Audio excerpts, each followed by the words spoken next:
कोरोनाच्या दहशतीत वर्ष गेल्यानंतर नवीन वर्षाच्या स्वागतासाठी लोकांची पर्यटन स्थळांना पसंती।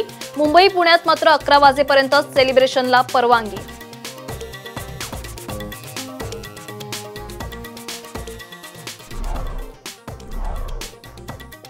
मुंबईत डिसेंबर महिन्यात तब्बल 18,000 घरांची विक्री। मुद्रांक शुल्कातील सवलतीमुळे घर विक्रीत मोठी वाढ।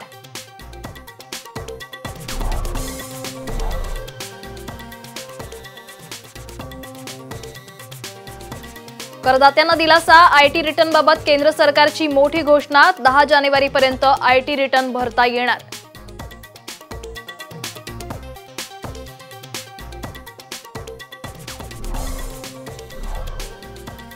नवीन वर्षात सोन्याचे दर 63,000 रुपयांवर जाण्याची शक्यता। जाणकारांचा अंदाज। तर अर्थव्यवस्था कोलमडल्यानं सोनं खरेदीकडे ग्राहकांनी फिरवली पाठ।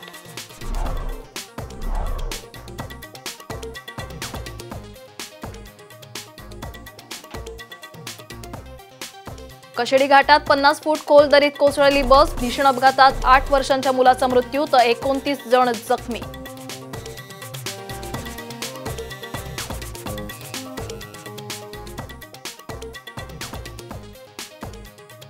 देशात कोरोनाच्या 21,821 नवीन रुग्णांची भर। देशातील कोरोना बाधितांची संख्या 1,02,66,000